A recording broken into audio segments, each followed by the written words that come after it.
ప్రభుత్వం ఈ భారతదేశంలో భారతదేశ చరిత్రలో రాలా. ఎందుకంటారు సార్? ఒక్క వాగ్దానం ఏది? నువ్వెందుకు ఇచ్చావు వాగ్దానం? మోసపూరిత వాగ్దానాలు ఇచ్చి దొంగతనం చేసి మోసం చేసి అన్నీ చేసినవాడు నీకు బతకడమే అర్హత లేదు వాళ్ళకి, 3 పార్టీలకి. అర్థమైందా? ఎందుకంటే ఖజానాలో డబ్బులు లేవంటున్నారు. ఎవడు నువ్వెంత వదిలేళ్ళావు చెప్పు, నువ్వెంత వదిలేళ్ళావు? మరి అది రాయిరా మీరు రాసే పేపర్లో వాళ్ళు. నువ్వెంత వదిలేళ్ళావు? నువ్వు ఓడిపోయిన తర్వాత ఎంత వదిలేవు? ఈడెంత వదిలాడు? కాకి నివేదిక తీయమనండి, కాకి నివేదిక తీయమనండి. నువ్వెంత వదిలావు, వీళ్ళు ఎంత వదిలారు, ఆడెట్ట పరిపాలన చేశాడు? భారతదేశ చరిత్రలో 30 లక్షల మందికి ఇళ్ల స్థలాలు ఇచ్చిన గవర్నమెంట్ ఎక్కడైనా ఉందా? ఏ ప్రభుత్వం అయినా ఇచ్చిందా? మోడీ గారు ఇచ్చాడా? వీళ్ళు ఇచ్చారా? ఎవడిచ్చాడు? మోసాలు చేసి దగాలు చేసి ప్రజలను వంచి ఇన్ని రకాల బాధలు పెట్టి నేను బాగా చేశానంటే ఎట్టండి? ధర్మం ఉండాలిగా, ధర్మం మాట్లాడు. నువ్వు తినేది కడుపుకు అన్నం అయితే వాగ్దానాలు నెరవేర్చు. ఏం పద్ధతి అది? ఈ నెలలోనే 2 పథకాలు రావాలి, అవి కూడా ఏది ఇవ్వడండి. అతను మోసాలకి అలవాటు పడ్డ మనిషి. ఏ పథకం ఇవ్వడు, ఒక వర్గానికి పనిచేసే మనిషి. నిన్నగాక మళ్ళీ మొన్న 3,000 ఎకరాలు దొబ్బేశాడు. ఢిల్లీ పేపర్లో ఒక లాయర్ విమర్శించాడు. చూడమనండి జనాన్ని. అంతేగాని ఇతనంత పచ్చి మోసగాడు ఎవరు రారు. అబద్ధాలు, మోసం. అది ప్రజలకు అన్నీ తెలిసిపోయినాయి అంటారు. అయితే ప్రజలకు ఎప్పుడో తెలుసు. ప్రజలు కూడా మేధావులే. కంగారు పడితేట కోడిగుడ్డు ఓర్చుకుంటే సట్టెడ్ అవుద్ది. ఇవాళ ఇప్పుడు నియోజకవర్గ అభివృద్ధి ఎలా అనిపిస్తుంది? నియోజకవర్గ అభివృద్ధి పోడా. ఆ వైఎస్ఆర్లో వచ్చిన నిధులతో రోడ్లు వేశారు, నా పంచాయతీ రోడ్లు వేసి మేము వేసామని చెప్పి డబ్బాలు కొట్టుకున్నారు. కాదని చెప్పానండి, బాహాటంగా కాదని చెప్పానండి. ఈ వైఎస్ఆర్ నిధులు కాదు, మేము ఇచ్చాము అని చెప్పానండి వచ్చి. వంశీ గారు చూశారు, ఇప్పుడు వెంకట్రావు గారిని చూస్తున్నారు. ఇప్పుడు ఏడుతున్నారు వంశీ గారిని వాడగొట్టేందుకు జనం. బెయిల్ శాంక్షన్ అయింది, ఎలా అనిపిస్తుంది? బెయిల్ రా ఇప్పుడు ఏమండే 52 రోజులకి అతనికి వచ్చింది ముఖ్యమంత్రికి. ఈయనకి 90 రోజులకి వచ్చింది. ఎప్పుడైనా ఆడు దాచుకోడుగా, జైల్లో పెట్టుకోరు వాళ్ళు మనుషుల్ని. నియోజకవర్గంలో ఎవరైనా కష్టం ఉందని వస్తే ముందు ఆదుకునే వ్యక్తి ఆయనే. వాస్తవం, అది వాస్తవం.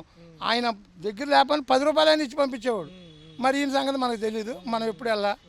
అది సంగతి. ఎలా ఉంది సార్ ఆయన పనితీరులో? చాలా నియోజకవర్గం అప్పట్లో డెవలప్మెంట్ బాగుందండి. బాగుంది. అసలు ఎంతమంది కంటే రైతులకు మోటార్లు ఇచ్చి ఆదుకుని బెట్ట ప్రాంత రైతులు ఎంత లబ్ధి పొందారండి. కరెంటు, ఆ మోటార్లు ఇచ్చి కరెంటు పెట్టి పోలవరం నీళ్లు ఇప్పించి. పోలవరంలో కూడా అక్కడ మోటార్లు కానివ్వండి, ఇవి కానివ్వండి, రైతులు ఎవరికి ఇవ్వలా. ఈ సంవత్సరం గొప్పగా చేశాడండి వంశీ గారు. కక్షపూరితంగా ఇలా చేయడం కూడా కాదు, మేము పార్టీకి కూడా సంబంధం లేదు. కక్షపూరిత అరెస్టులు ఎంతవరకు? సార్ కూడా ఓటేలు మొన్న వేసాం. అది కక్షపూరిత అరెస్టులు ఎంతవరకు అంటారు? అవి కరెక్ట్ కాదుగా. రేపొద్దున నువ్వు అనుభవించవా? ఇప్పుడు నేను ఇవాళ అనుభవించానండి బాధలో, రేపొద్దున నువ్వు అనుభవించవా? నీకు తగలదా? నువ్వు మంచోడువా? నువ్వు దొంగవని చెప్పి కోర్టులు, ఈడీలు అన్నీ చెప్పి నువ్వు ప్రధానమంత్రి నిన్ను ఎదవా అన్నవాడు, నువ్వు ఇవాళ నేనేదో గెలిచానని చెప్పి మగోడిని అంటే అక్కడ కుదురుతుందండి. సూపర్ 6 ఇంకా అగమ్య గోచరమేనంటారు. అసలు ఇవ్వడండి బాబు, ఇవ్వడం సమస్య లేదు దాంట్లో. జగన్ గారు చెప్తున్నారు ఇదంతా అబద్ధపూరిత మోసాలే. మోసమే, జనానికి తెలిసిపోవాలా. మోసం, అబద్ధానికే పట్టం కట్టారు. మనం ఏం చేస్తాం? ఇప్పుడు ప్రజలను మనం శాసించలేంగా. ఇప్పుడు చూడాలి, మొన్న విడుదల రజనీ గారిని తోసేయడం కానివ్వండి, అన్ని చూసేది. నువ్వు నీ భార్యని తిట్టకుండా తిట్టావని చెప్పి ఏడ్చావు. మరి ఆ అమ్మాయిని తోసినా కానీ నువ్వు మాట్లాడిందే. ఆ అమ్మాయి ఆడకూతురు కదా, నీ భార్య అయితేనే ఆడకూతురా? కూడా లేడీయే కదా, ఆవిడ స్పందించట్లేదు. ఆ అమ్మాయి లేడీ అని ఎవడన్నాడండి? ఇంకో బూత్ మాట్లాడాలంటే ఆమె కన్నా ఎక్కువ మాట్లాడతాం మనం. ఆ అమ్మాయి లేడీ కాదు, తప్పది. నువ్వు ఒక దళిత వర్గానికి చెంది నువ్వు లేడీస్కి న్యాయం చేయకుండా ఉన్నావంటే నువ్వు ఒక ఆడదానం కింద లెక్క అని నేను అనుకోను, నా అభిప్రాయ ప్రకారం. అదండి. అయిపోతుంది సార్, రేపు 13 సంవత్సరాల కాలం. అవును. బాగోలే అసలు. ఫెయిల్యూర్ గవర్నమెంట్ ఇది. This is failure government. చెప్పండి బాబాయ్, 2 సంవత్సరాలు అవుతుంది ఈ కూటమి ప్రభుత్వం వచ్చి. ఆంధ్రప్రదేశ్ అభివృద్ధి కానీ పరిపాలన కానీ ఎలా ఉంది? మా జగనన్న మేలు చేసినట్టుగా ఎవ్వరు చేయలేదు. మా జగనన్న కానీ ఈ పరిపాలన కానీ ఈ కూటమి ప్రభుత్వ పరిపాలన అభివృద్ధి ఎలా ఉందంటే నచ్చలేదు. ఈ అన్న క్యాంటీన్లు పెట్టారు. మమ్మల్ని అందరినీ రోడ్లు అన్న క్యాంటీన్కి 5 రూపాయలు తిత్తంటారు. 5 రూపాయలకి అన్న క్యాంటీన్. ఆడు పని చేయకో పాటుకో 100 రూపాయలు క్వార్టర్. అన్న మాట్లాడతాడు. ఓకే. 100 రూపాయలు క్వార్టర్. ఏంటి ఆడు 3 క్వార్టర్ ఆడు పొద్దున్న పని చేస్తే ఒక 500-600 తెచ్చుకోడు కూలోడు. గత ప్రభుత్వానికి ఈ ప్రభుత్వానికి తేడా ఏంటంటే? చాలా తేడా జరిగింది, చాలా తేడా. ఏంటి? మా జగనన్న ప్రభుత్వం మంచిది. మా జగనన్న ప్రభుత్వం మంచిది. ఓకే. ఆయన మూడు చోట్ల రాజధాని అంటున్నారు మావిగన్ అనేసి. మా జగనన్న మంచోడు. నెక్స్ట్ పాదయాత్ర మీ అన్న క్యాంటీన్లు పెట్టి రోడ్డు మీద సోమవారం పెట్టి తిరిగి అన్న కోసం కష్టపడతా, జగనం కోసం. నెక్స్ట్ ఆయన పాదయాత్ర చేస్తాడంటే వస్తాడా? వస్తా. నెక్స్ట్ మా ఓడు. ఓకే. డోర్ జారే. ఓకేనా?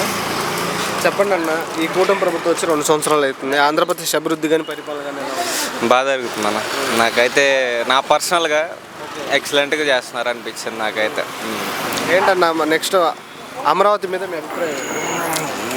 బాగా ఇంకా డెవలప్ చేయాలని కోరుకుంటున్నా, త్వరగా అవ్వాలని కోరుకుంటున్నా. అమరావతిలో స్కాములు జరుగుతుంది అనేసి వైసీపీ జగన్ గారు అంటున్నారు. అదేం ఉండలేదు అన్న, రైతులకు కూడా అన్యాయం జరుగుతుంది అంటున్నారు. అదేం ఉండదు. పొలిటికల్లో ఉన్న వాళ్ళు ఒకరి మీద చెప్పుకోవటం అది కామన్. అలా ఏముండదు. ఎవరైనా డెవలప్ చేయడానికే చూస్తారు పక్కాగా. నెక్స్ట్ వచ్చే ఎన్నికల్లో అమరావతి వర్సెస్ మావిగన్ అంటున్నారు జగన్మోహన్ రెడ్డి. అమరావతి వచ్చే ఎన్నికల్లో కూడా మావిగన్ అనే అంశం మీదే ఈయన ఎన్నికల్లోకి వస్తారంట జగన్ గారు. ఏమైనా వచ్చే అవకాశం ఉందంటారా? ఇంకా ఇది వాళ్ళ పర్సనల్ మనకి ఏది వాళ్ళ మీ అభిప్రాయం ప్రకారం? వాళ్ళు మా విగన్ నుంచి వస్తారు మరి. రైతులకు అన్యాయం జరుగుతుంది, స్కామ్ మొత్తం అమరావతిలో స్కామ్ లేని రాజధాని మావిగన్ అని జగన్మోహన్ రెడ్డి గారు అంటున్నారు. మా విగన్ స్కామ్ లేనిది అమరావతి స్కామ్ అంటున్నారా? స్కామ్ లేని రాజధాని అంటే మావిగన్ అని జగన్మోహన్ రెడ్డి గారు అంటున్నారు. దాని మీద మీ అభిప్రాయం ఏంటి? ఏదైనా ఎవరైనా మంచిగా చేయడానికి వస్తారు. మావిగన్ తేడా లేదు, ఇది అమరావతి అని తేడా లేదు. పొలిటికల్ గురించి చెప్పాల్సిందే ముందు, ఒకరి మీద ఒకరు చెప్పుకుంటారు, ఇంకా అంతే తేడా. ఏదైనా మంచిగా ఎవరైనా అమరావతి అన్న. ఏంటి నెక్స్ట్ కూటమి వస్తుంది అనుకుంటున్నారా, వైసీపీ వస్తుంది అంటారా? ఏది పై అవుతుంది అనుకుంటున్నారు? కూటమి అన్న. చెప్పండి అన్న, ఈ 2 సంవత్సరాలు అవుతుంది ఈ కూటమి ప్రభుత్వం వచ్చి. ఆంధ్రప్రదేశ్ అభివృద్ధి ఎలా ఉందంటే ఏం చెప్తారు? నా సింపుల్గా చెప్పాలంటే పవన్ కళ్యాణ్ అందరికి హెల్ప్ చేస్తుంది, బాగా చేస్తుంది. కాకపోతే ఏంటంటే అన్న క్యాంటీన్లో కూడా రైస్ కొద్దిగా తేడాగా ఉంది, అరగట్లా. ఓకే. ఆ రైస్ కొద్దిగా చేంజ్ చేసుకోవాలి. వచ్చే ఎన్నికల్లో మావిగన్ వర్సెస్ అమరావతి అంటున్నారు జగన్మోహన్ రెడ్డి గారు. దాని మీద మీ అభిప్రాయం ఏంటి? అన్న నెక్స్ట్ అయితే జగన్ అయితే రాడు, నాకు తెలిసి మళ్ళా చంద్రబాబు నాయుడు వస్తాడు నాకు తెలిసి అయితే. అమరావతి మీద మీ అభిప్రాయం ఏంటి?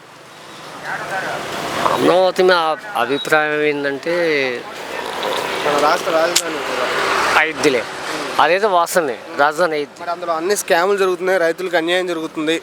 అమరావతి కంటే స్కామ్ లేని రాజధాని మావిగన్ 3 చోట్ల రాజధాని అంటారు కదా మావిగన్ అని, అది బెటర్ అనేసి జగన్మోహన్ రెడ్డి గారు అంటున్నారు. దాని మీద మీ అభిప్రాయం ఏంటి? దాన్ని బట్టి ఇప్పుడు పవన్ కళ్యాణ్ గారు దాని గురించి న్యాయం చేయాలి. ఎందుకంటే డబ్బు లేని వాళ్ళకు సాయం చేస్తుంది. ఇప్పటికి చంద్రబాబు నాయుడు గారు ఇటు ఉన్నారు, వాళ్ళు సాయం చేస్తున్నారు. కాకపోతే ఏంటంటే ఈ సాయం అనేది గట్టిగా ఉండాలి. ఆయన జగన్మోహన్ రెడ్డి గారు వచ్చే ఎన్నికల్లో మావిగన్ అనే ఎజెండాతోటే ఎన్నికల్లోకి వస్తానని అంటున్నారు. దాని మీద నాకు తెలిసి జగన్ రాడు చేసుకొని పాదయాత్ర చేసుకున్నా సరే రాడు 99%. మన రాష్ట్రంలో అన్ని నేరాలు ఘోరాలే జరుగుతున్నాయి. అందుకనేసి ఒక పేరు కూడా పెట్టారు చంద్రబాబు గారికి, జంగల్ రాజు అన్నారు జగన్మోహన్ రెడ్డి గారు. దాని గురించి అంటే అలా చేస్తా అంటే జంగల్ రాజు అని పేరు పెట్టింది కాబట్టి ఏంటంటే, కాకపోతే ఏంటంటే పోలీసు వాళ్ళు ఉన్నారు కదా, వాళ్ళు కొద్దిగా కేర్ఫుల్గా ఉండాలి. వాళ్ళు కానీ కరెక్ట్ ఉంటే ఇలాంటి ఘోరాలు జరగవు.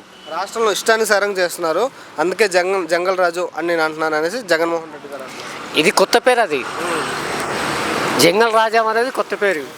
ఆ పేరు అసలు ఎప్పుడు వినలేదు, ఎప్పుడు చూడలేదు. సరే, మీ మద్దతు దేనికి, అమరావతికా లేకపోతే మావిగన్? అమరావతికే. ఎస్. సరే, ఏంటి నెక్స్ట్ కూటమి వస్తుంది అనుకుంటున్నారా, వైసీపీ వస్తుంది అనుకుంటున్నారు? ఏది పై అవుతుంది అనుకుంటున్నారు వచ్చే ఎన్నికలు? నాకు తెలిసి తెలుగుదేశం పార్టీ వచ్చింది మళ్ళీ కూటమి వస్తుంది మళ్ళీ. చెప్పండి బాబు, 2 సంవత్సరాలు అవుతుంది ఈ కూటమి ప్రభుత్వం వచ్చి. ఆంధ్రప్రదేశ్ అభివృద్ధి ఎలా ఉందంటారు? బాగానే ఉందంటారా? ఏంటి అమరావతి మీద మీ అభిప్రాయం ఏంటి? అమరావతి మంచి అభిప్రాయం. మరి అందులో స్కామ్ రైతులకు అన్యాయం జరుగుతుందని జగన్మోహన్ రెడ్డి గారు అంటున్నారు. అవన్నీ పుట్టించే అవన్నీ మామూలే. వచ్చే ఎన్నికల్లో అమరావతి వర్సెస్ మావిగన్ అంటున్నారు జగన్మోహన్ రెడ్డి గారు. అది ఎప్పటి నుంచో వస్తుంది మావిగానే ఆ, ఆయన అదే పట్టుకు ఏలాడుతున్నాడు. ఓకే. ఇది అభివృద్ధి అవుతానే ఉంది. వచ్చే ఎన్నికల్లో మావిగన్ అనే ఎజెండాతోటే ఎన్నికల్లోకి వస్తామని అంటున్నారు జగన్మోహన్ రెడ్డి గారు.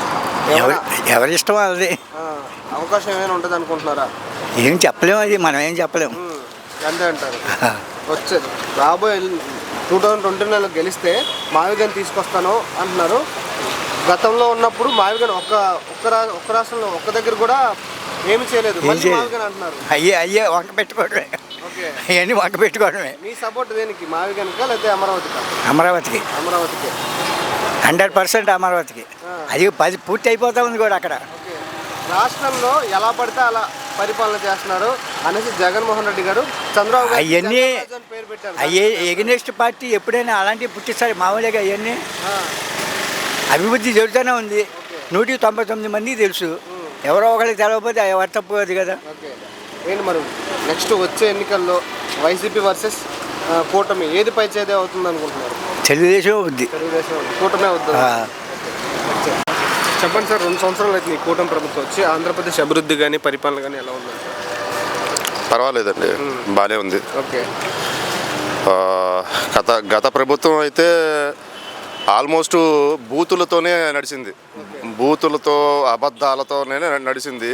ఇప్పుడు గవర్నమెంట్ ఏంటంటే వాళ్ళ పని వాళ్ళు చేసుకుంటూ పోతున్నారు. అయితే కొంత ప్రజెంటు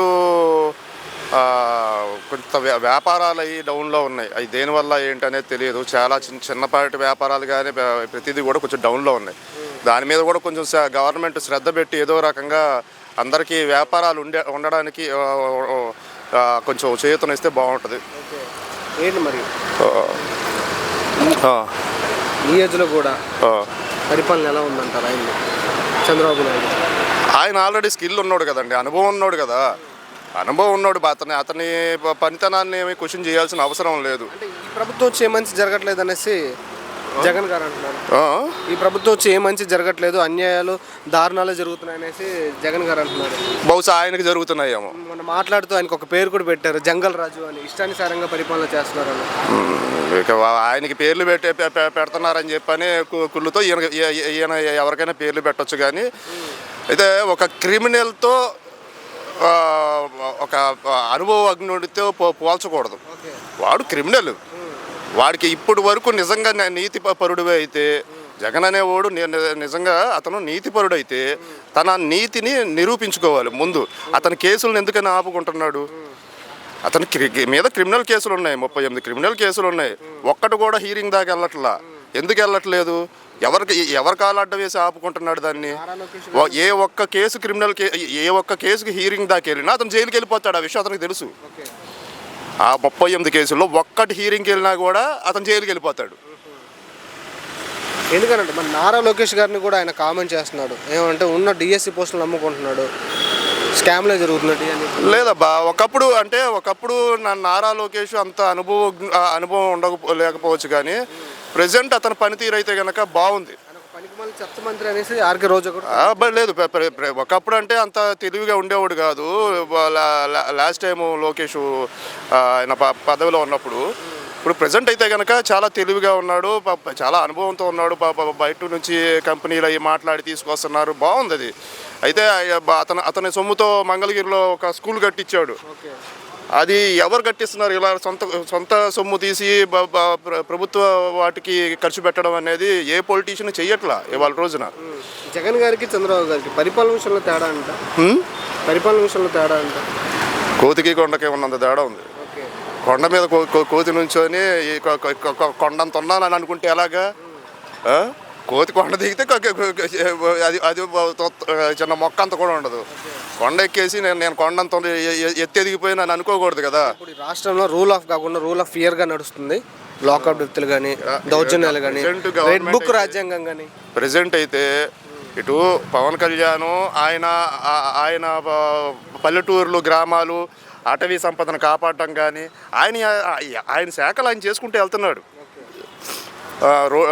ఎక్కడ ఒక రకంగా చెప్పాలంటే ఈయన ఎక్కిన తర్వాత రోడ్లన్నీ ముందు పూడ్చారు గుంతలు. సగం ముందు ఏంటంటే ట్రాన్స్పోర్టేషన్ మీద ఆధారపడిన వాళ్ళు, అంతకుముందు ఈ ఆటోలు తోలేవాళ్ళు, ట్యాక్సీలు తోలుకునే వాళ్ళు, మాటికి రిపేర్లు వచ్చాయి. బళ్ళు వెనకాల ఈ విరిగిపోయి కప్లింగ్ రాడ్లు అవి విరిగిపోయి సామాన్లు చేయనివ్వండి. ఇప్పుడు మన దేశంలో స్వేచ్ఛా స్వాతంత్రం ఉన్నాయి. అతను ఏం చెప్పాలనుకుంటున్నాడు? ఇప్పుడు నువ్వు ఇలాగా ఏంటంటే తప్పుడు విమర్శలు చేయడం కన్నా నిజంగా పోనీ నీ క్రిమినల్ కేసులు కూడా పక్కన పెట్టేసి నువ్వు ప్రభుత్వంలో ఎంత గొప్ప ప్రభుత్వంలోనే కానీ చిన్న చితక అవకతవకలు ఉంటాయి, పోనీ వాటి గురించి మాట్లాడు. అలాంటి వాటి గురించి మాట్లాడు. అది మానేసి నువ్వు ఎంతసేపు తప్పుడు మాట్లాడినాయి. ఇంకా ప్రజల్ని చిన్నపిల్లలు చూస్తారబ్బా. టీవీలు ఇవాళ రోజున ఫోన్లు చిన్నపిల్లల దగ్గర ఉంటున్నాయి. తప్పుడు ప్రచారాలు చేయకూడదు.